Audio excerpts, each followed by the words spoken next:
C'est bon. Eh bien, bonjour à toutes et à tous. Merci, pour votre présence aujourd'hui et pour votre intérêt pour ce webinaire de connexion entre les partenaires et les anciens lauréats de la Fondation Crédit Coopératif. Ce qu'on essaie de faire à la fondation régulièrement, c'est d'organiser des temps d'échange comme celui-ci, pour, réseauter, et pour permettre à nos partenaires et lauréats de se rencontrer, de se connaître et d'échanger aussi et leurs réflexions et leurs pratiques et leurs, méthodes pour nourrir, leurs pratiques, et leur action au quotidien. Puisqu'en fait, on se rend compte à la fondation qu'on a une position un peu particulière. On est un peu au carrefour de plein de projets, on voit plein d'initiatives qui, foisonnent dans tous les sens, qui est extrêmement enthousiasmant, mais on voit aussi beaucoup d'intérêts convergents, beaucoup de complémentarité entre les façons de faire et l'objectif, c'est qu'à travers ces temps d'échange, vous puissiez aussi, vous rencontrer, partager et on voilà, cet espace excusez-moi, j'accueille les gens en même temps. L'idée, c'est que ces espaces soient là aussi pour vous permettre, de favoriser ces échanges. Hop, j'accueille en même temps les nouveaux et donc aujourd'hui, nous sommes avec AnimaFac, qui est donc un réseau composé de plus de 4 000 associations étudiantes et le réseau AnimaFac accompagne depuis 25 ans l'engagement étudiant et outille les associations pour leur permettre de mener à bien leur action. Sur le volet numérique, AnimaFac, c'est pas forcément, le réseau auquel on penserait, comme ça, mais mine de rien, l'association mène quand même des actions de formation et de sensibilisation au numérique éthique et collaboratif et à l'éducation aux médias et à l'information et dans ce cadre, AnimaFac est membre du collectif des Chatons. Moi, j'adore ce nom. Le Chaton, c'est le collectif des hébergeurs alternatifs, transparents, ouverts, neutres et solidaires. Tout un programme. Je vous mettrai le lien si vous ne connaissez pas dans le chat. Et donc, avec ce collectif et avec Framasoft, qui est donc une association d'éducation populaire aux enjeux du numérique et aux communs culturels, AnimaFac mène le projet Emancipasso, dont on va parler aujourd'hui depuis 2022. Et nous accueillons aujourd'hui, Anne-Laure Michel, qui est responsable numérique et chantiers transversaux chez AnimaFac. Merci d'être avec nous aujourd'hui, Anne-Laure, et merci à vous d'être présents et présentes. On va organiser ce webinaire en 2 temps, si ça vous va. Anne-Laure va déjà vous présenter, AnimaFac et Framasoft, le programme Emancipasso, et la démarche qu'il y a derrière pendant à peu près, on va dire, une demi-heure. Et ensuite, on prendra quelques questions de clarification sur le programme ou même sur les organisations, si besoin. Et ensuite, on passera un temps d'échange avec vous pour que vous nous fassiez part de vos besoins, de vos questionnements sur, les enjeux du numérique, sur les outils libres et sur, comment se faire accompagner ou comment aller plus loin, sur le sujet. Donc là, on a à peu près jusqu'à 11 heures, mais on verra, en fonction de la discussion, des interactions, on verra si, on arrête un peu plus tôt ou si, après vous voulez poursuivre cette discussion passionnante, sur d'autres espaces, bien entendu, c'est possible. Donc merci à vous et Anne-Laure, c'est à toi. Eh bien, bonjour à vous tous et toutes. Comme m'a présenté Delphine, moi je travaille à AnimaFac depuis 5 ans. Effectivement, AnimaFac, c'est pas la première association qui vient à l'esprit souvent quand on parle de numérique. Mais en fait, on est engagé dans le mouvement d'un numérique libre et éthique. Et je reviendrai tout à l'heure pour celles et ceux qui voient pas trop à quoi ça peut correspondre. Depuis 2017, si mes souvenirs sont bons, puisqu'on est devenu Chaton en 2018, donc bien avant que j'arrive. Mmh. Et, et du coup, ce projet est en fait un projet qui est né vraiment d'un constat qui est, en fait, euh, AnimaFac était plus vraiment dans la charge chaton.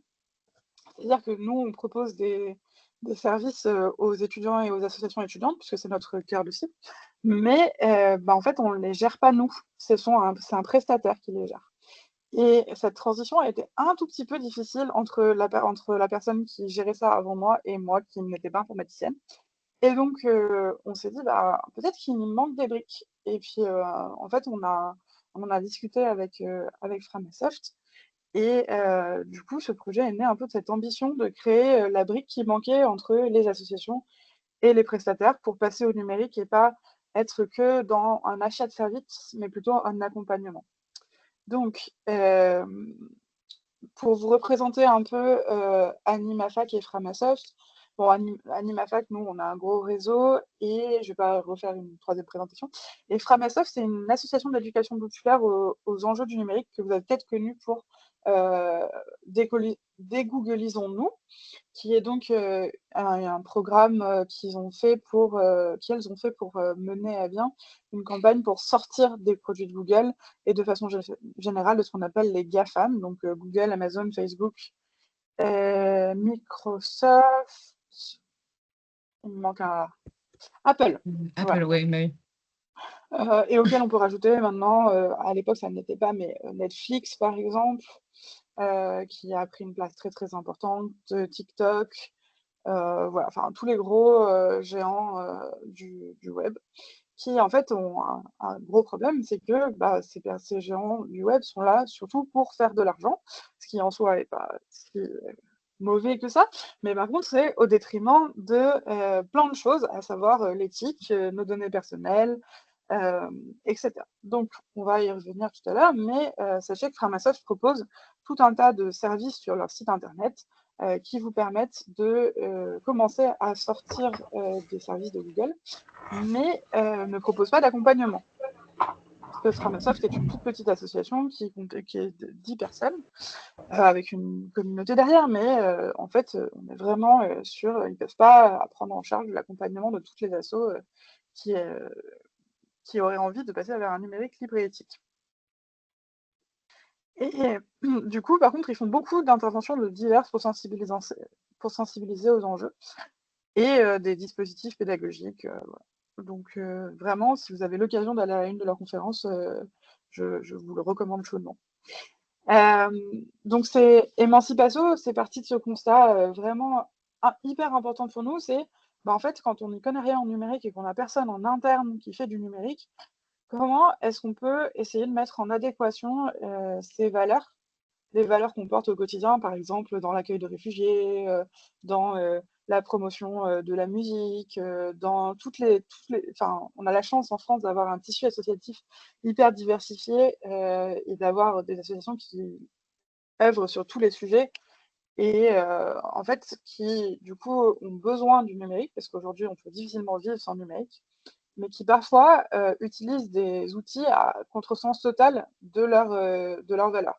Parce qu'il faut savoir que les outils numériques, c'est un enjeu particulièrement important, parce que de la même façon que protéger l'environnement en prenant l'avion, c'est compliqué intellectuellement parlant parce que ça crée de la dissonance. Bah, en fait, utiliser des outils numériques non libres quand on est, bah, par exemple, bah, je le citais tout à l'heure, de l'accueil de réfugiés, bah, ça a quelques problématiques, notamment le fait de mettre en danger les personnes qu'on accueille. C'est un peu embêtant quand même, on en conviendra. Et du coup, on a besoin d'outils efficaces, sauf que les outils numériques, en fait, pour qu'ils soient efficaces, il faut surtout qu'ils soient accompagnés. Et ils sont trop souvent choisis par défaut et vraiment, Emancipasso avait cette envie de faire du lien humain parce que souvent, le principal obstacle à l'adoption d'un outil, c'est l'humain.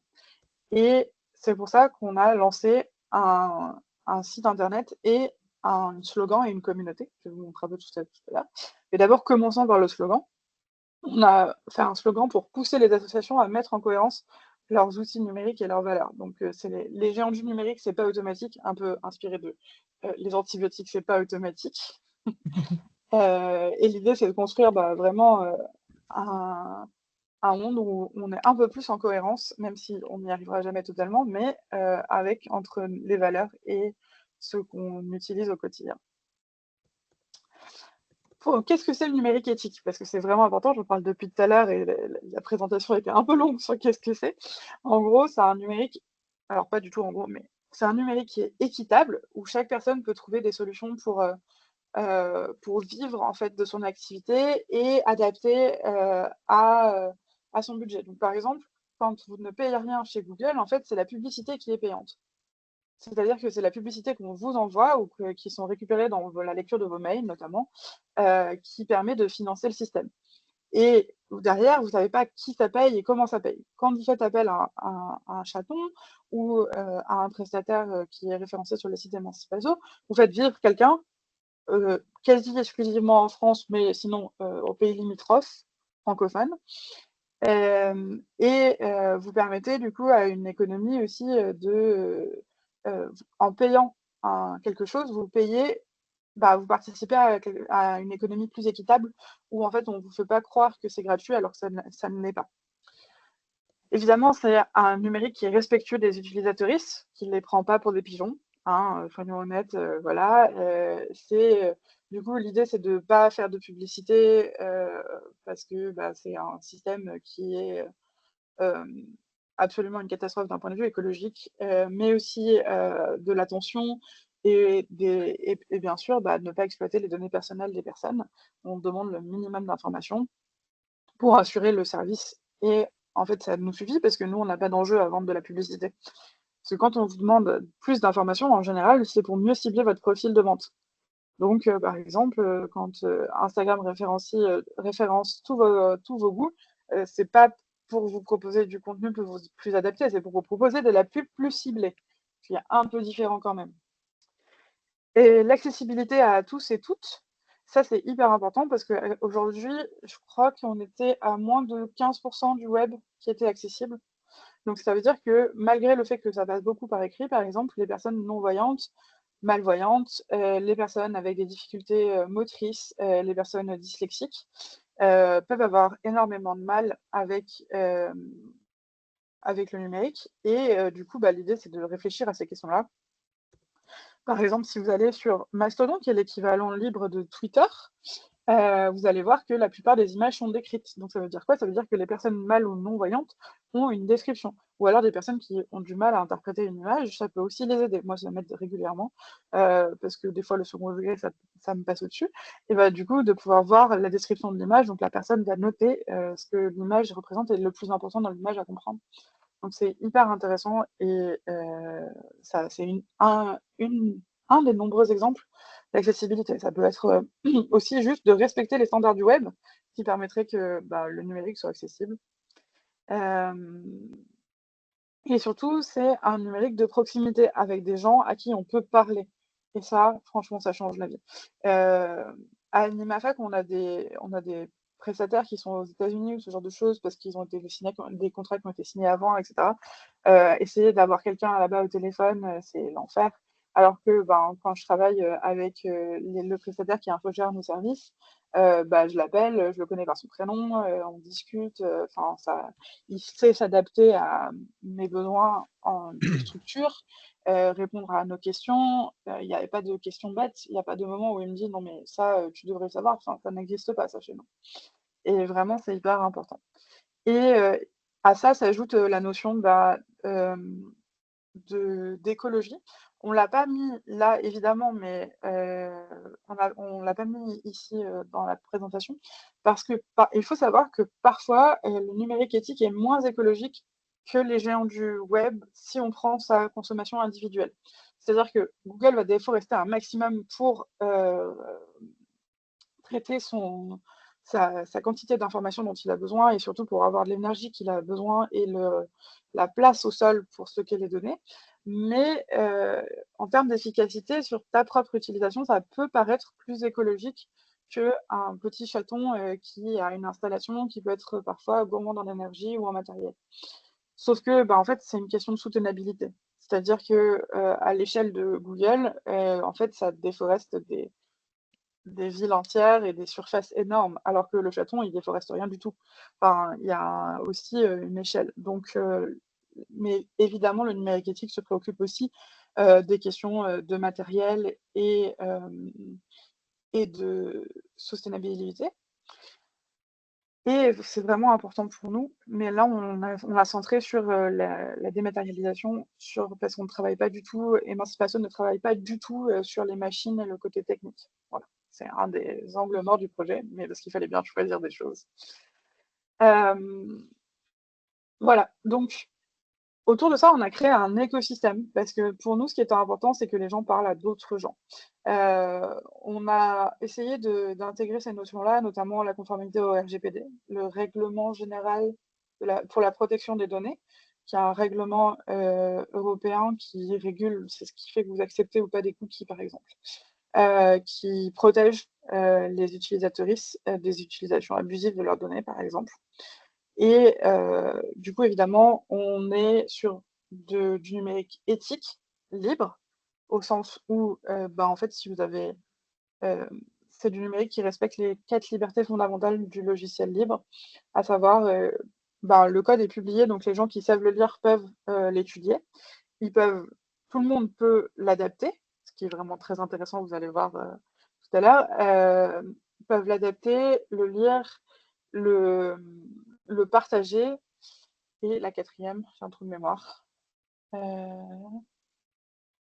et l'utiliser librement. Voilà, pardon. Donc en fait, c'est vraiment extrêmement intéressant. Et attention, libre ne veut pas toujours dire gratuit. Là, on est dans une émancipation. On va parler de prestataire, donc avec des sous, puisque du coup, comme je le disais tout à l'heure, on essaie d'être éthique et donc de rémunérer les gens et le travail à son juste prix. Donc c'était extrêmement important pour nous. Mais libre, ça veut dire que par exemple, vous allez payer l'adaptation de votre logiciel à votre usage. Je vais prendre un exemple. Nous, AnimaFac, nos outils, c'est des outils génériques qui ont été créés par d'autres personnes. Par contre, on paye un prestataire pour qu'il les adapte avec notre logo et notre charte graphique. Donc, pour vraiment les mettre aux couleurs d'AnimaFac. Et décentraliser, ça c'est hyper important parce que par exemple, quand il y a eu OVH qui a brûlé il y a 3-4 ans, on s'est rendu compte que tout passait par OVH. Donc, il y a un intérêt à décentraliser. Il est non seulement politique, puisque du coup ça permet que quelqu'un ne puisse pas fermer tous les services d'un coup, écologique aussi, parce que plus on centralise, plus on est résilient, et donc plus on peut réparer des petites choses au lieu de faire tomber tout le système, et, du coup vraiment aussi en lien avec la distance au service. Donc emancipaso.org, c'est le site internet qui est derrière le projet et qui est aujourd'hui la partie émergée de l'iceberg, et qui consiste en 2 choses: un répertoire de prestataires avec des professionnels de confiance et qui accompagnent au numérique éthique, et une communauté, donc pour faciliter les échanges. Parce qu'on s'est dit que si on veut mettre de l'humain, il faut que l'humain soit accessible, parce que c'est des fois difficile de prendre un téléphone et d'appeler quelqu'un. Et du coup, c'était vraiment important pour nous d'avoir ces deux aspects. Et pour vous en dire plus au niveau des prestataires, nous, on n'a que des prestataires qui ont déjà accompagné des associations dans leur transition numérique éthique. Et c'est assez drôle parce que on a référencé 45 prestataires, ça peut paraître peu, mais du coup, c'est quand même assez conséquent. Et par exemple, il y a des gens qu'on connaissait et qui avaient pas une expérience, leur structure n'avait pas d'expérience avec les associations. Du coup, on a attendu quand même que leur structure ait un peu d'expérience, parce que nous, vraiment, c'était une de nos idées fondamentales et un de nos critères essentiels, c'était que la personne ait déjà accompagné les associations. Pourquoi? Parce qu'on veut garantir aux associations qui n'y connaissent rien qu'elles trouveront quelqu'un qui connaît leurs enjeux au numérique associatif. Et d'ailleurs, on a fait une formation et on a créé un MOOC à partir de cette formation pour permettre aux prestataires qui voulaient se lancer d'acquérir des connaissances de base sur le milieu associatif, sur le jargon qu'on peut utiliser, qu'est-ce que va attendre une association qui n'a personne de technique dans les personnes qui vont travailler Dans avec ces les équipes. prestataires, etc. Et pour ça, du coup, on a fait des critères, donc pour aider à la recherche, je vous les montrerai peut-être tout à l'heure, et une fiche qui a des exemples de projets réalisés. Et ça, on insiste énormément, c'est-à-dire qu'il n'y a pas de fiche sans exemple. C'est-à-dire qu'il n'y a pas de fiche où il n'y a pas de projet, parce qu'on avait notamment, alors je ne sais pas si vous le voyez, mais il y a une petite ligne budget. On avait besoin, et c'est un besoin que moi, AnimaFac, j'ai beaucoup ressenti, et parce que c'est la question qu'on me posait tout le temps, c'est de me dire combien je dois prévoir de budget, parce que je suis convaincue, mais je ne sais pas combien je dois budgétiser, et mon budget, il se fait à l'année dans mon asso. Donc moi, je ne peux pas payer un abonnement, ça ne marche pas. Et donc voilà. Donc on avait vraiment besoin de cette ligne-là. Donc du coup, ça explique qu'est-ce qu'a fait le prestataire, avec quel budget, pour donner des idées et permettre à l'association de se projeter et de prévoir cet argent. Ça, c'est typique du fonctionnement associatif, et donc c'était hyper important pour nous. Et comme je vous le disais tout à l'heure, on a une communauté où il y a les gens qui disent je cherche un outil libre je cherche un prestataire pour. on peut co-construire à plusieurs. Par exemple, des fois, on peut être plusieurs à avoir besoin de, je sais pas, d'un tableau blanc interactif. Donc, on se met ensemble et on décide ensemble de faire quelque chose. Et puis, des espaces aussi pour se présenter, etc. Et après, on a une base de ressources utiles pour les associations et une autre pour les prestataires. L'idée, c'était d'avoir un référencement pour pouvoir rechercher des ressources pour se documenter, parce que on nous les demande tout le temps, donc c'était pratique de les avoir sur le site internet. Donc c'est assez chouette. Il y a plein de ressources qui ont été mises par les prestataires, par les gens de la communauté, par Framasoft et AnimaFac. N'hésitez pas à aller regarder dedans, c'est vraiment hyper qualitatif. Et ça permet d'aller plus loin, souvent sur plein de sujets. Voilà. Et tout ça, ça a été possible grâce à un comité de pilotage. Je n'ai pas voulu faire tous et toutes parce on était beaucoup. Et c'est aussi la richesse de ce projet.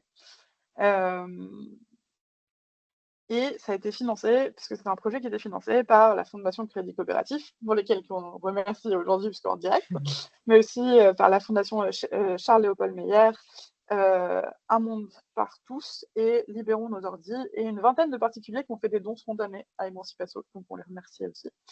Et aujourd'hui, on a donc tout un kit de communication, si vous avez envie d'en parler autour de vous.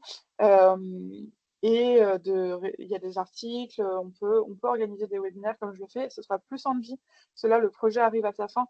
Et donc, AnimaFac ne s'investit plus dedans. Moi, vous assistez actuellement à mon dernier webinaire sur ce sujet-là. Mais Angie va reprendre la suite. Et du coup, on est toujours... évidemment, ça me fait plaisir d'intervenir et de parler de ce projet qui continue à vivre, puisque là, on a des nouveaux prestataires toutes les semaines. Donc, vraiment, c'est un projet qui est assez chouette et il y a de l'activité sur le forum. Enfin, voilà, on espère que ça dure encore un peu longtemps. Et donc, voilà, comment est-ce que les personnes ont fait des dons et donc on a un formulaire de dons. Voilà. Je vais arrêter le partage pour vous voir, en fait. Et du coup, j'enverrai, on joindra le kit de communication avec le document si ça te va, Delphine. Oui, oui, très bien. Très bien et moi je vous le transmettrai avec le support de présentation. Est-ce que tu nous fais naviguer un petit peu Bien sur la sûr. plateforme? Eh ben, très bien. Ouais, je Pour mettre change en juste mon pratique. partage. Alors, est-ce que je peux partager? Voilà, une fenêtre. Alors, Emancipasso. Donc, quand on arrive sur cette magnifique landing page, sur un site qui est parfaitement éco-responsable. On l'a fait en optimisant avec un prestataire qui est répertorié dans le répertoire d'ailleurs, et qui du coup est vraiment hyper éthique. Et je crois qu'ils ont mis en bas, voilà, on est en éco-index 1. Et du coup, c'est pardon. Et c'est vraiment un enjeu pour nous que notre site soit aussi éco-responsable que ce qu'on avait envie de promouvoir. Donc quand vous arrivez sur la landing page, vous avez un peu comment rejoindre le répertoire de prestataires, enfin comment aller voir le répertoire de prestataires ou rejoindre la communauté. Et quand on descend, on a tout notre laïus sur le numérique éthique, d'où est né ce projet, qui sommes-nous? On va présenter AnimaFac et Framasoft, puis notre merveilleux comité de pilotage, un peu tout ce qu'on propose. Et moi, ce que je voulais vous montrer, c'était le répertoire de prestataires, parce que je trouve que c'est le plus intéressant. C'est Et la l'aspect très, très communauté. concret Voilà. d'accompagnement effectivement des associations. Et si vous saviez le temps qu'on a passé à définir ces critères de recherche, nous, c'était vraiment, on voulait au plus pratique. Et donc, en fait, là, on peut choisir le type d'accompagnement qu'on recherche. Donc ça, c'est hyper important parce que si on veut une formation, on ne veut pas forcément l'installation technique de service. C'est pas la même chose. En fait, on peut déjà avoir des services et nécessiter une formation ou un diagnostic. Et en fonction de la taille de son association, parce qu'on a bien conscience que actuellement en France, le paysage associatif est extrêmement divers et que du coup, on a besoin, il y a des options pour moins de 10 utilisateuristes, sachant que quand même, Emancipasso s'adresse plutôt à des structures qui ont les moyens de payer une prestation. Donc on est plutôt sur une structure de 3-4 personnes à une centaine. Après, enfin, moi, je pense même jusqu'à une trentaine. Après, au-delà de ça, c'est quand même pas mal d'avoir quelqu'un, même plutôt, hein, si vous avez les moyens, mais d'avoir quelqu'un au numérique qui s'occupe de ça. Enfin, je dis pas ça juste pour rassurer d'autres postes de mon type, mais c'est quand même intéressant d'avoir quelqu'un qui gère votre numérique. Après, on a entre 10 et 100 utilisatrices et au-delà de 100 utilisatrices. Et après, on a l'option en distanciel, à distance ou en présentiel, parce que c'était important pour nous. Et du coup, bah, on a 47 prestataires. Vous voyez, j'ai dit 45, et quand je dis qu'il y en a qui rejoignent tous les jours, j'ai vérifié avant-hier. Donc, c'est vraiment. Et ça bouge tout le temps. Et donc là, vous avez, je vais vous montrer. Je vais vous montrer, je sais pas, je vais vous montrer la première, sachant que c'est un ordre aléatoire, hein. Euh, L'ordre dans lequel apparaissent les prestataires. Je vais vous montrer donc Elabore, qui a une fiche, donc qui a rempli beaucoup de choses sur son projet, et qui, du coup, a présenté son projet. Donc, il y a une explication de l'accompagnement de la transition numérique de Loubatas, avec un budget. Et il y a vraiment les explications de ce qu'ils ont fait. Donc, vous voyez, diagnostic, installation de community, aide à la migration, maintenance opérationnelle et un budget. Et après, on a les informations de contact classiques. Donc, c'était hyper important pour nous d'avoir ça parce que c'est vraiment ce qui permet de se projeter.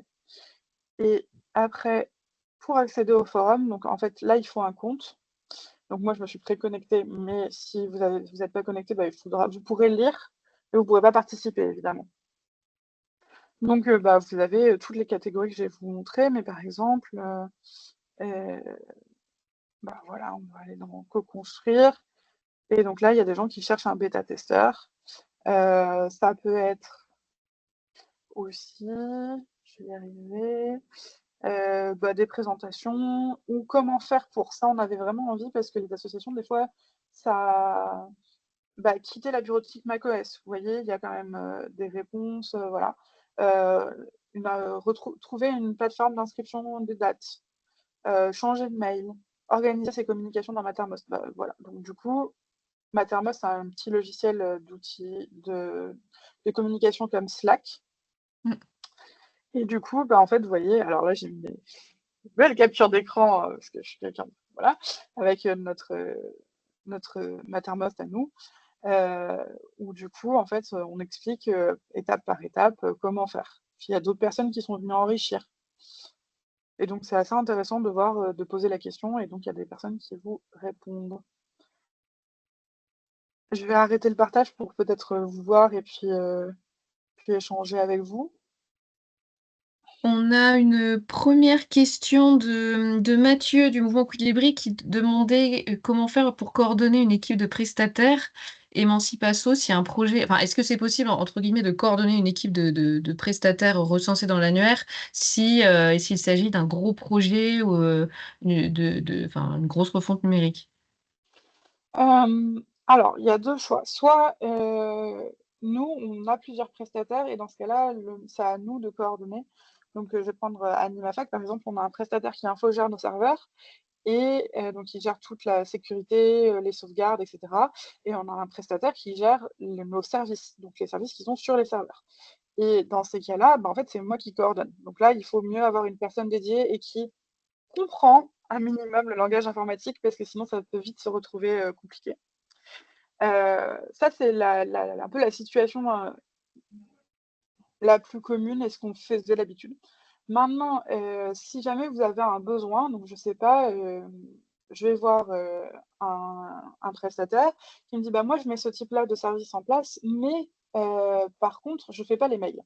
Qu'est-ce qui se passe? Bah, en fait, le prestataire, il va aller chercher lui dans ses contacts. En général, la personne, enfin elle ou lui d'ailleurs, la personne a des contacts.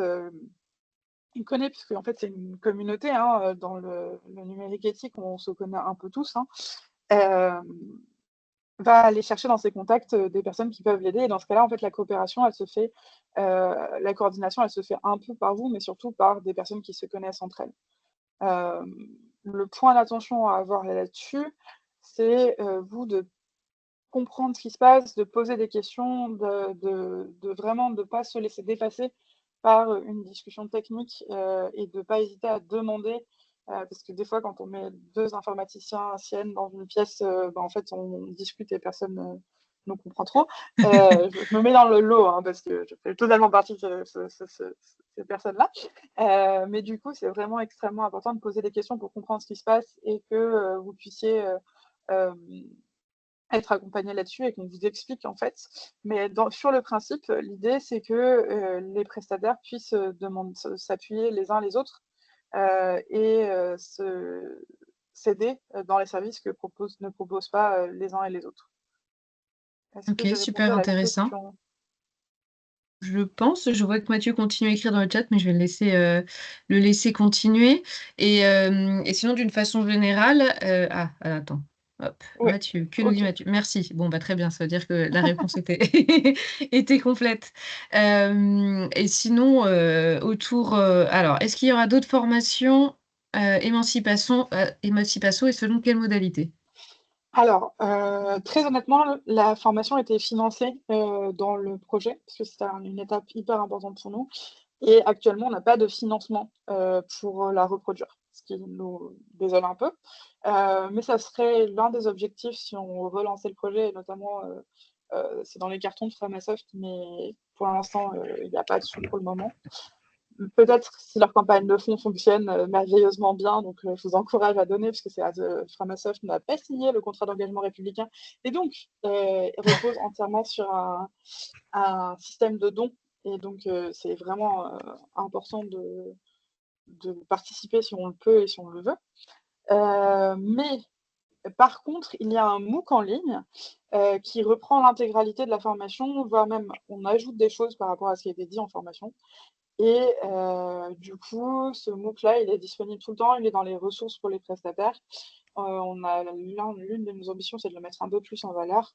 Mais c'est pareil, ça peut faire partie des ressources que j'envoie à Delphine pour que vous puissiez la voir. Ouais.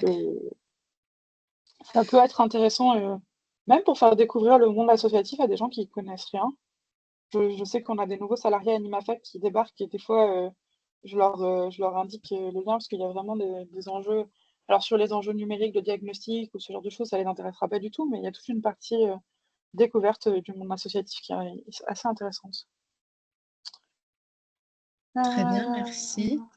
Alors, je vois que Mathieu continue à poser plein de questions dans le chat. Est-ce que Mathieu, vous pouvez tout à fait débloquer le micro et parler, poser vos questions aussi en direct, hein, la parole est libre. Il n'y a pas de. On peut aussi parler au-delà. Ah, le micro est coupé, pardon. Ah oui, c'est vrai que j'ai coupé tous les micros. C'est moi, excusez-moi. Je vous débloque. Mathieu, que je vous retrouve. Mes excuses. Je ne retrouve plus dedans, du coup, dans la liste. On va y arriver. Aucun souci. Alors, hop, alors, du coup, comme j'ai tous les... Voilà. Ah non, mais pour moi, il n'est même pas désactivé, en fait. Bah non, mais pour moi, je l'ai pas... il n'est pas coupé, le micro, hein. Je sais pas, il y a un petit sujet sur le micro de Mathieu, mes excuses. Du coup, on va continuer par chat, c'est pas grave. Petite question, alors, ça c'était Mathieu, et sinon Baptiste, on va voir pour Mathieu après, mais ah oui, c'est Microsoft, désolé. Bon, effectivement, nous on vous fait une session de webinaire sur les outils libres et on utilise Microsoft Teams. On est conscient du paradoxe et en même temps, nous-mêmes, on est un peu bloqués puisque comme la Fondation Crédit Coopératif, on dépend du système informatique bancaire et que forcément, il est ultra sécurisé et donc géré par le groupe BPCE. Du coup, on est limité à l'utilisation de la suite Teams et enfin de Teams 365. Donc, voilà. Mais on essaye quand même de diffuser nos messages et de promouvoir d'autres solutions plus éthiques. On en est conscient et désolé pour le micro du coup, Mathieu. Baptiste nous pose la question, en cas de demande en présentiel pour favoriser les liens avec les prestataires locaux, ne serait-il pas intéressant de proposer une recherche sur une zone géographique donnée, par code postal ou autre? En fait, on s'était posé la question. Le souci, c'est que les prestataires, souvent, ils se déplacent. Donc, c'était pas ultra pertinent de mettre une zone parce que ça limitait beaucoup les gens. Alors que, en fait, là, on a 47 prestataires, donc c'est pas énorme. Donc, du coup, ceux qui ont mis en présentiel se déplacent. Par contre, si on vient à augmenter le nombre de prestataires, c'est prévu. Les informations sont déjà là, mais c'est prévu de mettre en place. C'est juste qu'on voulait pas que quand les gens arrivent, ils aient personne en face. Voilà. OK. Je vois sur Et la question Thibaut? Ouais. de Oui. Mathieu sur de programmer une formation Émancipasso avec la certification Canopy. Je ne sais pas. Je pense qu'il faut poser la question à Angie là-dessus, puisque du coup, c'est Je pas vais vous moi mettre qui ses l'ai. contacts, ouais, son contact. Angie Gaudian, c'est effectivement, celle qui gère le programme côté Framasoft et qui pourra vous répondre à toutes vos questions. Vous avez ses coordonnées dans le chat, mais je vous les renverrai si besoin, voilà. Et bon, bah, si on connaît déjà Angie, c'est très bien. Et sinon, oui, et Thibaut avait une question. Allez-y. Oui, vous m'entendez? Oui, Oui. très bien. Simplement, je me demandais si vous aviez l'air de dire que c'était la fin du programme Émancipasso. Est-ce que ça veut dire que ça va continuer, à l'avenir ou est-ce que le programme est voué à s'arrêter ou? Non, c'est pas voué à s'arrêter du tout. Angie a du temps de travail dessus. C'est juste qu'à Animafac, bah, comme on disait, le numérique n'est pas notre cœur de cible principal. Et du coup, là, si vous voulez savoir, je travaille actuellement sur des dossiers européens sur le bien-être dans l'engagement chez les jeunes et enfin, un espoir de stopper, enfin de diminuer les violences sexistes et sexuelles en Europe. Donc, en fait, c'est juste que Animafac est sur plein de fronts différents et en fait, on choisit un peu en fonction de là où on investit notre temps et notre énergie. Et pour le coup, ben, le mien est là-dessus. Après, on reste en contact avec Angie hein, et je continue à maintenir le lien. D'ailleurs, c'est moi qui anime aujourd'hui avec grand plaisir. Et j'ai animé cet été, enfin début d'été, pour les rencontres du numérique et du CNUM, qui est un collectif en Nouvelle-Aquitaine. Enfin voilà, c'est des choses que je suis amenée à faire, mais par contre sur la gestion pure et dure du collectif, la communauté, les prestataires, c'est du coup plutôt Framasoft qui garde le projet de leur côté, juste pour des raisons de diversification des sujets côté Animafac. Oui, un Framasoft et notamment la fameuse Angie, dont on parle beaucoup, continue effectivement, de coordonner le projet et si vous avez des questions, vous voulez aller plus loin, vous pouvez tout à fait la contacter. Du coup, je me doutais que c'était toi, Mathieu, mais j'avais un doute parce qu'il y a des Mathieu, il y en a quand même beaucoup. Donc, Mathieu a suivi la formation avec nous. Donc, D'accord. c'est d'autant plus sympa d'avoir envie de la refaire. Je me sens. Ça donne une bonne, bonne impression. Enfin, ça fait plaisir, quoi. Et donc, du coup, oui, nous, on aimerait vraiment bien la refaire. C'est juste que bah, pour l'instant, on n'a pas de financement et ça coûte quand même assez cher. C'était une grosse partie de notre budget parce que bah, on voulait vous accueillir dans des bonnes conditions. Et du coup, bah, en fait, on serait vraiment partante pour la reproduire. Il est dans alors, pardon, je réponds hein, sans avoir lu la question. Le lien de téléchargement du kit est dans la Oui, présentation qu'on va vous envoyer. Il y a le lien et je vous le sortirai à côté pour que vous l'ayez. Il n'y a pas le oui. lien du MOOC dont j'ai parlé, que par contre je donnerai à Delphine juste après. Mais il est dans les ressources. Après, il faut le chercher un peu plus que dans le diapo qui est vraiment il est marqué le kit. Donc euh, voilà. Je vous mets ça tout de suite, enfin, je le retrouve, je vous le mets dans le chat, mais bien sûr, je vous envoie toutes les infos, après avec le replay, les coordonnées de contact, le lien du MOOC, vous aurez tout Voilà. pour pouvoir, continuer. Hop, je regarde et sinon vous dans vos structures, respectives, vous rencontrez vraiment des sujets en particulier ou des freins au-delà de peut-être du financement, ça c'est un autre sujet, mais sur l'utilisation ou l'implémentation en fait de solutions libres et éthiques dans vos pratiques, qu'est-ce qui peut vous freiner ou qu'est-ce que vous avez déjà mis en place pour voir un peu, comment potentiellement, le programme Émancipasso et toutes ces dynamiques peut rencontrer vos besoins? Alors Thibaut, oui, allez-y. Désolé, j'en profite, hein, mais je fais court.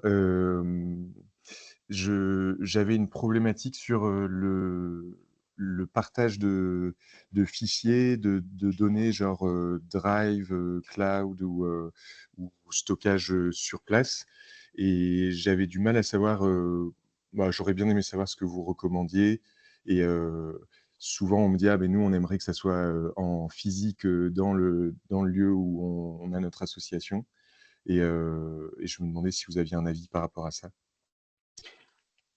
Alors, en fait, souvent on prend la porte d'entrée du besoin, alors qu'en fait, c'est pas c'est la porte d'entrée la plus évidente quand on est dans une asso comme vous ou comme moi, où on a besoin que les choses fonctionnent. Mais en fait, moi, ce que je conseille en général, c'est de passer par un diagnostic parce que, en fait, on n'a souvent pas un seul besoin.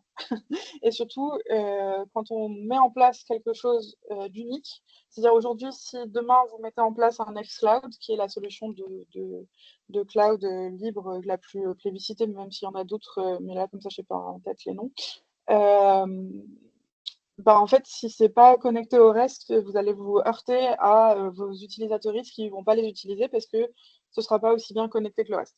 Donc c'est pour ça que c'est important de le faire à plusieurs et avec un lead, hein, évidemment, franchement, sinon ça n'avance pas. Donc il faut vraiment rester là-dessus et amener les choses. Mais donc moi, ce que je conseille en général, c'est de faire un diagnostic là-dessus, pour, pouvoir faire un plan sur un temps un peu plus long qui ne se limite pas, juste au drive. Maintenant, ça dépend de la taille de l'association. Si c'est juste un drive, il y a des possibilités, notamment Framasoft offre aux associations qui le demandent et qui du coup, sont de petite taille, un drive gratuit. Donc ça peut toujours être, une possibilité. Mais là, pour de l'installation en physique, d'un système, de gestion des fichiers, je recommande plutôt, comme le dit, enfin, je ne sais pas si c'est ça que dit Mathieu, parce qu'il y a trop de texte, mais pour de passer par les chatons. Parce que les chatons, ils font de l'installation physique, ils font de l'installation de serveurs, ils accompagnent. C'est vraiment, nous, on est passé par là quand on a commencé, on est passé par un prestataire qui s'appelle Réflexe Libre, voilà, parce que c'était, on a choisi parmi les chatons. Et donc, il y a pareil, il y a une recherche, il y a un annuaire avec des présentations, etc. Là, c'est sur la partie technique. Par contre, et qui permet vraiment d'avoir une personne en face à qui parler. Pour la partie vraiment strictement émancipation, mais plutôt au diagnostic, à la formation, à l'accompagnement vers de l'installation de services. Donc ça veut dire qu'en fait, un prestataire émancipateur, ça va être la première étape et après, va vous mettre en lien avec les chatons ou va vous conseiller d'aller sur les chatons ou va vous conseiller certains chatons pour aller vous accompagner sur ces thématiques-là. Voilà. OK, merci beaucoup. Laurent, levez la main et je vois qu'il y a le chat est en train de s'enflammer, dans tous les sens, mais on verra après. Oui, bonjour à tous, vous Bonjour m'entendez? Laurent. À Oui, toutes et à oui, tous. Ouais. Oui, je peux témoigner. J'ai accompagné justement une fédération d'éducation populaire avant l'été, là, qui avait effectivement leurs fichiers stockés sur Dropbox, pour ne pas le citer. Alors, j'ai dû remettre les mains dans cet outil-là que je ne connaissais pas bien parce que je suis depuis longtemps sous des outils libres et effectivement plutôt sous Nextcloud. Alors déjà, j'ai constaté à quel point ces outils sont vraiment dans des logiques d'appropriation de données et de tout faire pour enfermer les utilisateurs et utilisatrices. Voilà, le besoin au final, alors on a beaucoup travaillé autour de leurs besoins, etc., mais le besoin au final était de 50 gigas et ils avaient contracté un contrat pour 2 téraoctets de données. Parce qu'en fait, le système faisait toujours de dire oh, mais envoyez vos données là-bas, envoyez vos données là-bas, envoyez vos données là-bas. Donc ça a augmenté le quota. Donc après, pour rapatrier les données, c'était hyper complexe. On pouvait télécharger une partie des données, mais on était limité. Ah ben non, vous voulez télécharger plus de 2 gigas, c'est pas possible. On disait pas comment faire autre enfin, bon bref, j'ai vraiment redécouvert à quel point ces systèmes-là, sont enfermants et surtout à quel point les gens ne se rendent pas compte, qui les enferme. Et du coup, pour répondre effectivement, alors je rejoins Anne-Laure, hein, sur le besoin effectivement de ne pas regarder que le besoin, en hébergement de données parce que finalement, en fonction des besoins complémentaires, est-ce qu'il y a besoin finalement de régler aussi la question du mail? Est-ce qu'il y a besoin de régler la question d'outils complémentaires? Eh ben, on peut trouver une solution plus adaptée. Moi, il s'avère que j'ai proposé l'outil que les CMA proposent, qui s'appelle Zoorit et qui intègre justement la question des mails, qui intègre la question du Nextcloud, qui intègre une visioconférence et ça répondait à leurs besoins parce qu'ils n'avaient pas ces éléments-là. Donc cette solution un peu globale répondait bien à leurs besoins. Mais potentiellement, on pourrait se dire, bah non, finalement, le besoin, c'est que du cloud parce que tout le reste, c'est réglé, c'est hyper clair. Vous êtes chez ProtonMail pour les mails, enfin, etc., j'en sais rien. Et du coup, ne se concentrer que sur du Nextcloud. Donc oui, c'est important d'avoir une vision globale. Et peut-être dernier point, et après j'arrête, c'est aussi l'importance vraiment d'ancrer ça au niveau de la gouvernance. Alors moi, j'ai insisté, hein, j'ai un peu bataillé avant de venir accompagner techniquement la structure. J'ai vraiment insisté pour intervenir auprès du conseil d'administration pour leur présenter les enjeux et faire valider la décision de transition. Parce que tant qu'on n'a pas ancré ça, eh bien, ça porte sur des gens qui sont en interne, qui sont techniciens, et puis il suffit que la personne s'en aille. Comme la décision n'est pas ancrée, finalement, ça finit par s'étioler et ça disparaît très très vite et ça s'ancre pas dans le temps, quoi. Et ça, on souhaite l'éviter. Voilà, j'arrête là. Merci. Alors on a tout un message de Mathieu dans le chat, mais je suis pas sûre que je comprenne tout, je suis désolée. Mais Je de ce peux que je répondre si comprends tu veux. vas-y, ouais, je te laisse, décrypter et répondre. Pas de souci. En fait, ce que dit Mathieu, c'est qu'il y a vraiment un besoin pour certaines.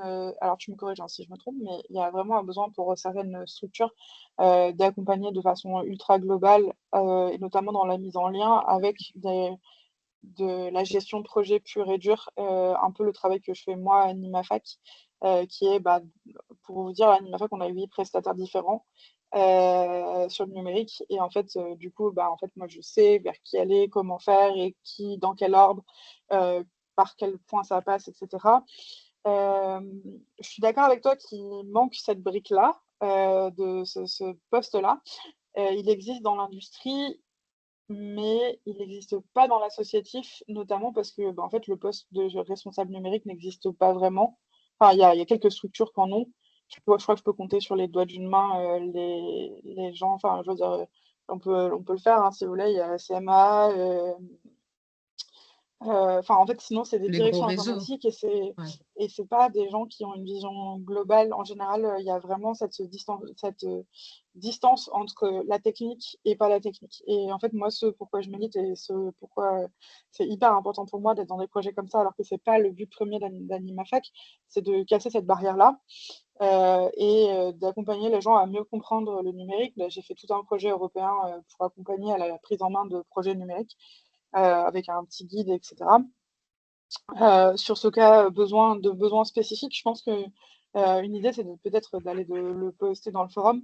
Ça va être par là où ça va pouvoir passer, je pense, pour demander, parce qu'il y a des gens qui ont ces compétences-là.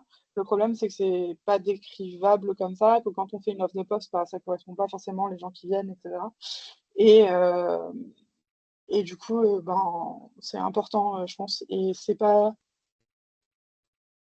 Enfin, il y a un gros problème là-dessus entre ce qu'on paye dans l'associatif et ce qui. Enfin, en gros, les chefs de projet numérique, en général, sont bien plus payés en sortant d'école que ce qu'on a dans l'associatif. Et du coup, bah, en fait, c'est des gens qui se dirigent vers l'industrie, vers l'aéronautique, par exemple, où enfin, jamais l'associatif pourra s'aligner sur les tarifs de l'aéronautique. Et du coup, il y a quelques personnes passionnées, et je sais qu'il y en a là, et j'en connais d'autres, et franchement, ça fait extrêmement plaisir de ne pas se sentir seule. Mais, je pense que vraiment, c'est une brique à faire aussi au niveau de nos structures dans l'accueil de ce type de personnes et de ce type de profil. Mmh. Voilà. OK.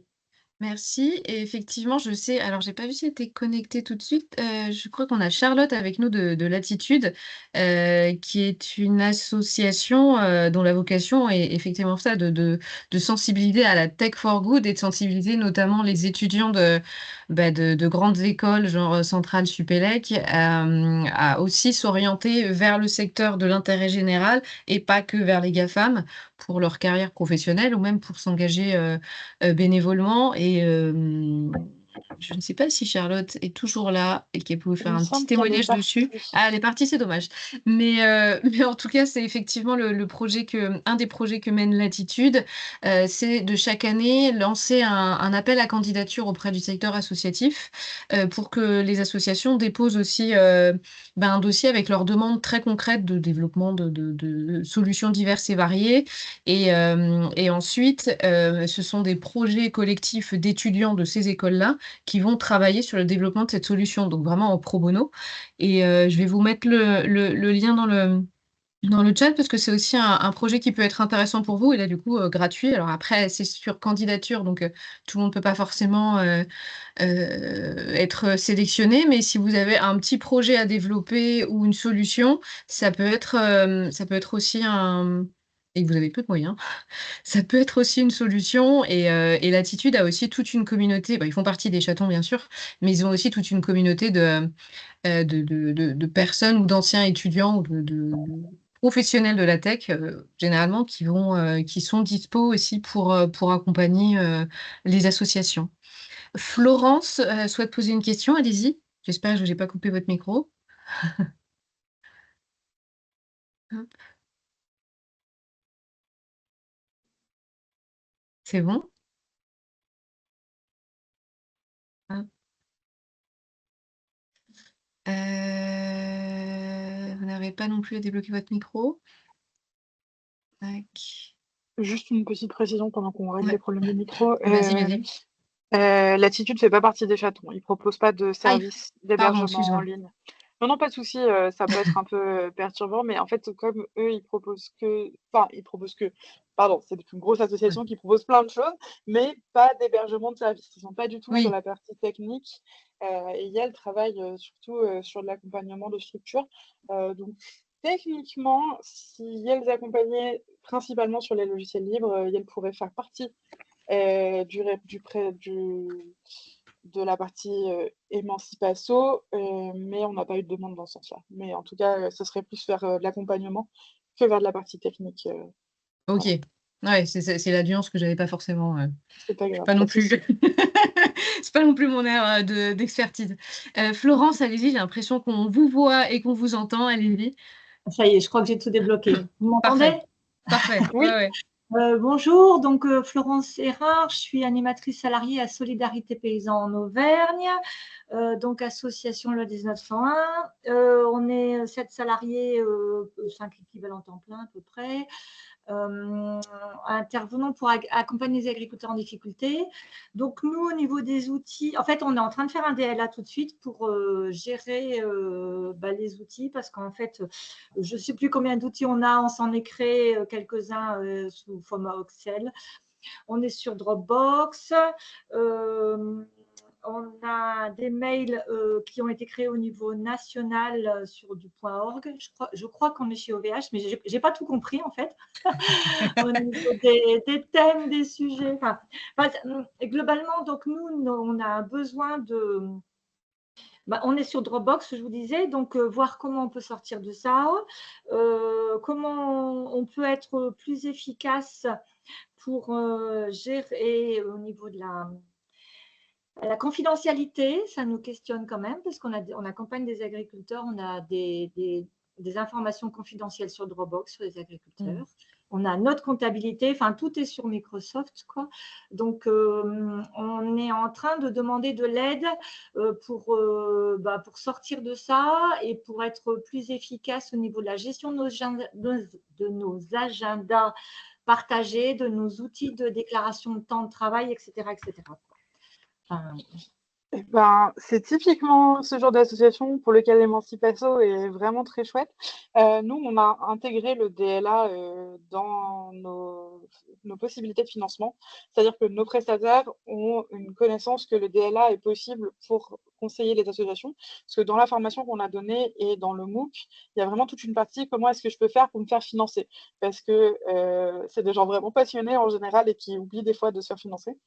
Mais du coup, voilà, le DLA fait totalement partie de ces choses-là et font appel aux prestataires qui sont dans l'annuaire et inversement, c'est-à-dire que en général, les prestataires, si on les contacte sur le site Emancipasso, après ils peuvent vous dire moi je rentre dans le DLA de cette commune.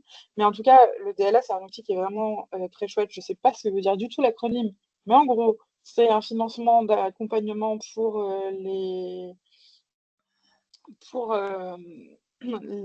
Dispositif d'accompagnement local. Associatif, voilà. pardon. Local associatif, pardon. Ouais. Voilà, ça c'est beaucoup moins mon domaine d'expertise, vous voyez. Mais effectivement, c'est fait pour accompagner les associations employeuses. Ouais, Et c'est ça. du coup, elles mettent en contact, donc les DLA sont portés de façon locale et mettent en contact avec des prestataires. Et à l'inversement, on peut mobiliser le DLA quand on est dans une démarche. Ça peut marcher dans les deux sens.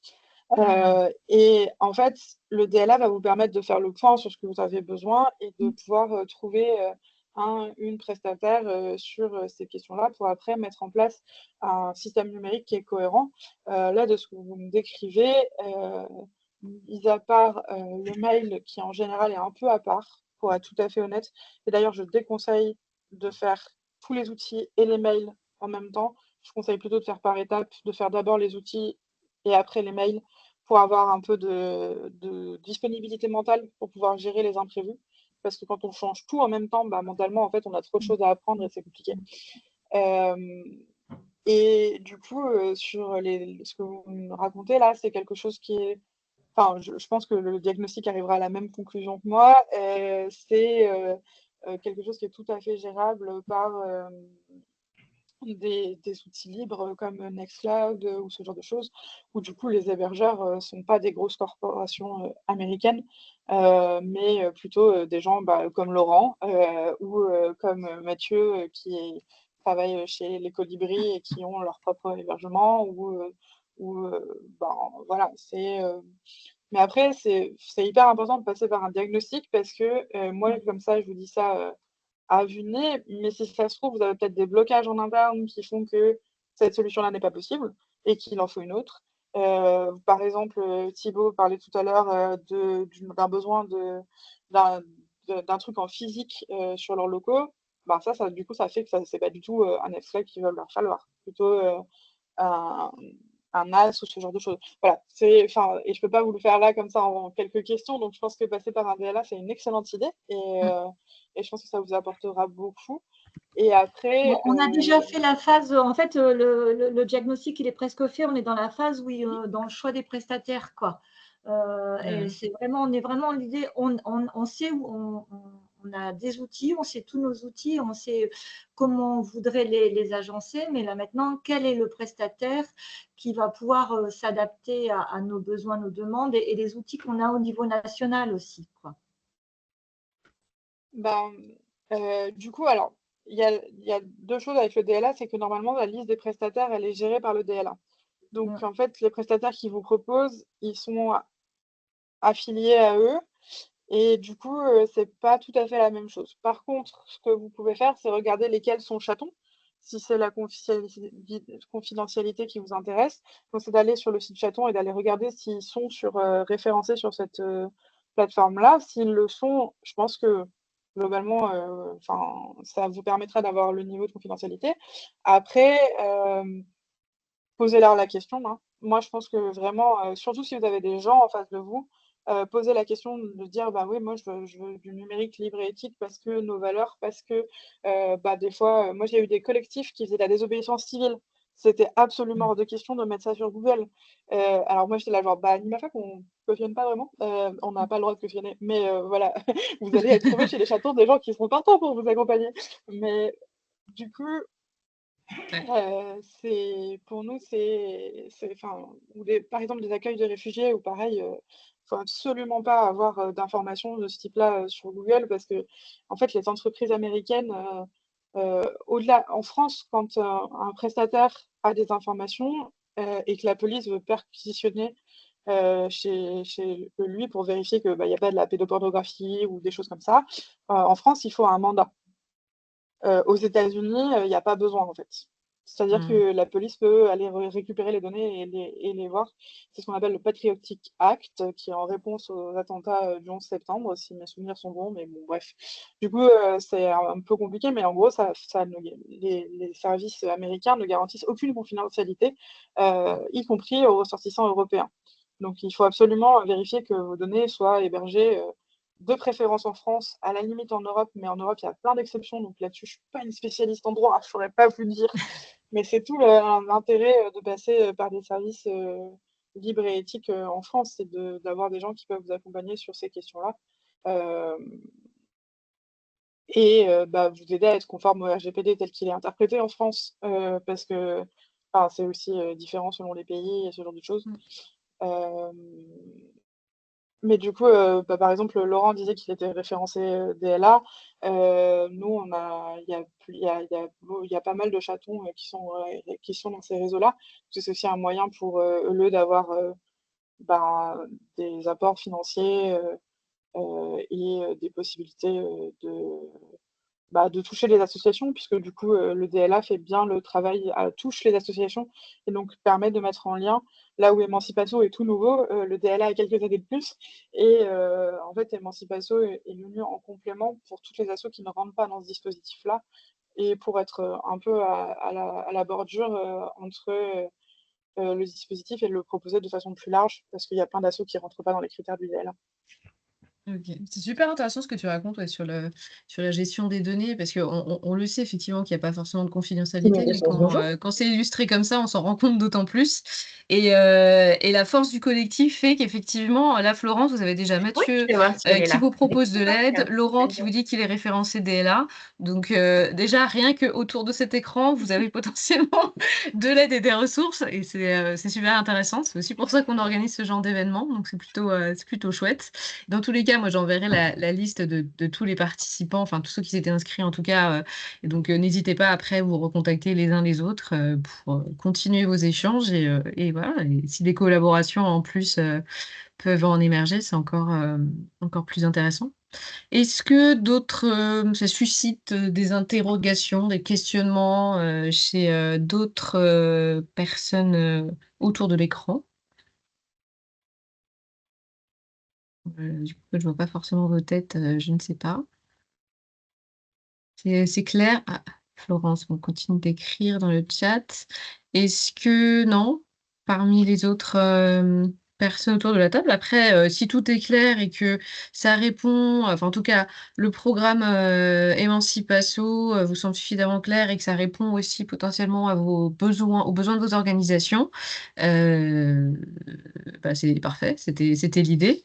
Et on va... Il y a juste peut-être un petit allez-y, point sur lequel vas-y. j'aimerais bien insister. Posez des questions. Si vous êtes à des postes où vous devez choisir ou à des moments où vous êtes sur des un peu ces postes charnières où c'est pas totalement en charge du numérique, mais en fait ça tombe sur vous parce que vous savez utiliser un tableur mieux qu'un autre. J'ai déjà vu ça des milliers de fois. Posez des questions et le forum et la communauté sont là exactement pour ça. Parce que c'est dur de s'y retrouver. Moi, j'apprends encore des choses tous les jours. Enfin, je veux dire, à mon âge, j'ai quand même, heureusement. J'espère bien continuer toute ma vie, mais voilà.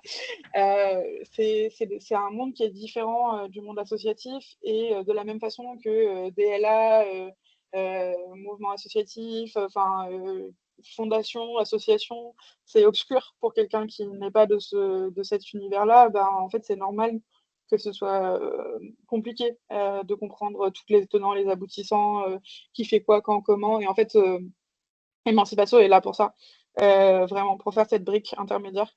Et donc, la communauté est là pour vous répondre. Et je m'engage un peu vite, mais je suis quasiment sûre que les gens sont plutôt comme Laurent et Mathieu à répondre à vos questions et à prendre à cœur les demandes. On ne vous prendra jamais de haut parce que vous ne savez pas ce que c'est tel acronyme ou tel tel dispositif ou ce genre de choses. Et c'est vraiment important, c'est que, dans l'idée aussi, il y a cette idée de bienveillance et de prise en compte des besoins des associations et de s'adapter. Donc, n'ayez pas peur de poser des questions, ça montre juste que vous êtes intéressé. Et c'est finalement, c'est le principal, en fait. Mmh. Et effectivement, on a une très belle phrase de Laurent qui nous dit que le numérique libre et éthique est un horizon qu'il ne faut pas perdre de vue, mais qu'il faut rejoindre tranquillement à son rythme. C'est très poétique, c'est très de bon matin, c'est c'est plutôt enthousiasmant.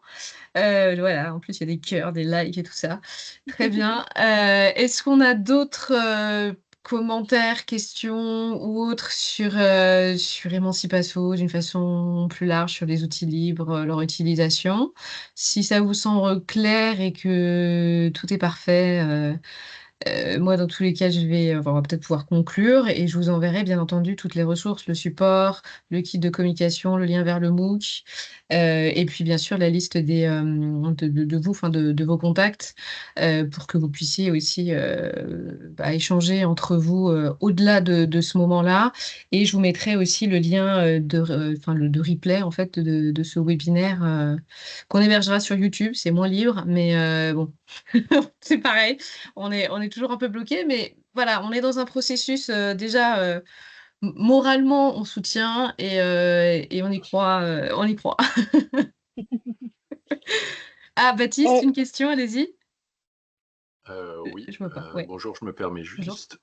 allez-y. Donc, je parle pour les mains dans, enfin, je pose une question pour les mains dans le sable, qui est une petite structure, on a 2-3 salariés. Et du coup, pour ce que j'ai compris, donc Emancipasso s'oriente plus vers des associations de 3 à 4 jusqu'à 30 personnes globalement, si je ne me suis pas planté.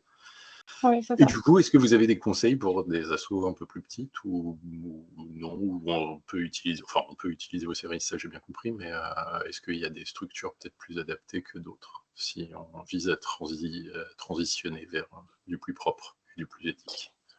Oui, alors sur les structures plus petites, en fait, si vous n'avez pas de problème de budget, si par hasard vous avez réussi à obtenir un financement ou ce genre de choses, ouais, Emancipasso rentre là-dedans, hein, il n'y a pas de problème là-dessus. Maintenant, en général, c'est le budget qui pose problème parce que du coup, les prestataires, on essaie de les payer à leur juste prix.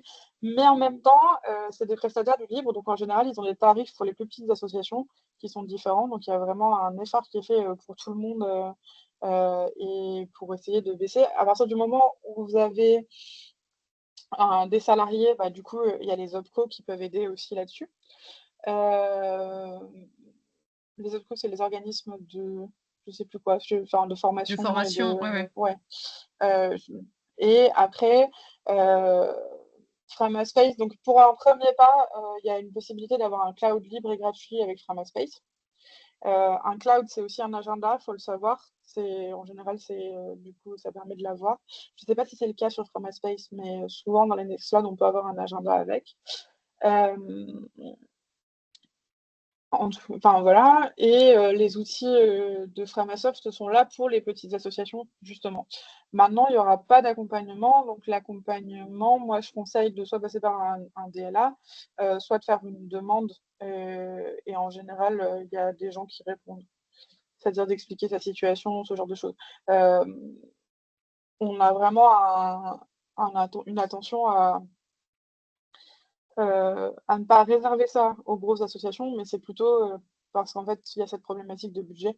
Maintenant, j'ai vu passer dans les fiches que j'ai validées, je ne sais plus lesquelles, hein, parce que j'en ai validé une partie, des budgets à 0 € pour certaines associations, et donc ils expliquent pourquoi est-ce que c'était gratuit dans certains cas. Enfin voilà, il y a aussi des possibilités là-dessus. Maintenant, je ne peux pas comme ça sortir une structure là comme ça. Non, non, bien évidemment. Mais en tout cas, merci pour le retour. Non, non, c'est clair. Mmh. Merci. Et vous avez en plus, Laurent qui vous donne plein d'infos et Mathieu, les 2, hein. Merci Mathieu et Laurent, vous êtes nos nos ressources, en temps réel. Enfin, nos ressources, nos apporteurs en tout cas de connaissances en temps réel, parce que ressources, pas très sympa comme terme et mais génial. Du coup, vous avez plein de contacts, potentiellement pour la suite et voilà, Voilà. Et c'est bien. Vous avez déjà des propositions. dans le Vas-y, cas vas-y. où ce serait une association étudiante, je peux le faire, mais c'est que pour les associations étudiantes à l'INAFAC, Mmh. voilà. Chacun son Chacun périmètre, son. forcément. Ouais, c'est Voilà, ça. bah oui, Merci. oui. Non, mais vous avez déjà là de la ressource en ligne, directe, prête à. Enfin, voilà, enfin, des contacts Et tout près, donc c'est passionnant. j'avais vu Mais, une main levée de Santiago Hidalgo Sanchez, non? Il me semble. moi, je la vois pas, mais. Mais elle a peut-être été enlevée. Oui, voilà, merci Ah, beaucoup. La réponse a été déjà donnée. ah, très bien. Je D'accord. levais la main quand il y avait quelqu'un qui allait poser la même question. Merci Ah beaucoup. bah, voilà. Eh ben, parfait. Avec plaisir. Ok. Est-ce qu'on a encore d'autres questions, d'autres réflexions, commentaires, suggestions au sens large? Je vois Baptiste qui écrit dans le chat. Si tout ça, enfin, si vous êtes à jour et que vous êtes tout à fait au clair sur le sujet et que vous dites que dans tous les cas, entre Emancipasso, la formation et toutes les personnes autour de l'écran qui, a priori, ont l'air motivées pour répondre à vos questions et vous accompagner, c'est parfait. Et on va peut-être clore ce moment. Non, je vois que ça continue à parler dans le chat, c'est fantastique. Ça vit bien au-delà de tout, mais c'est l'idée. Nous, on offre un espace d'échange et de discussion. Et après, pour pouvoir mettre en avant justement les travaux de certains de nos partenaires qui sont d'intérêt général et qui ont justement vocation à être diffusés largement. Donc, si le mouvement continue, c'est tout ce qu'on recherche en fait. Donc, très bien. On va peut-être clore du coup ce temps. Je vous remercie toutes et tous pour votre participation, votre attention. Merci beaucoup Anne-Laure aussi pour ce dernier webinaire sur Emancipasso et d'avoir fait Ouais. voilà, la dernière avec nous. Et, Je dis ça, mais je voilà. pense que je me laisserai convaincre. Mais Voilà, ouais, bah, quand on aime, voilà, quand on aime, on ne compte pas. Et c'est ça. on espère en tout cas que ça vous aura intéressé. Nous, on organise à la Fondation régulièrement des temps d'échange, alors soit en vidéo, c'est plus simple parce que ça permet de réunir plus largement, enfin, d'un point de vue géographique, mais aussi des fois à des temps en présentiel. Donc, dans tous les cas, vous êtes dans notre base de données et on envoie régulièrement des choses. Donc après, il y a des choses qui peuvent vous intéresser, d'autres pas, c'est pas grave, on propose et vous disposez. Et si ça peut être utile, c'est tout à fait le but recherché.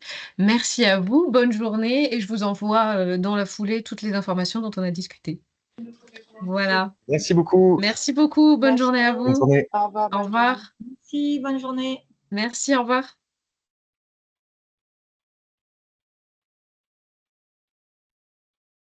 Voilà, j'ai arrêté.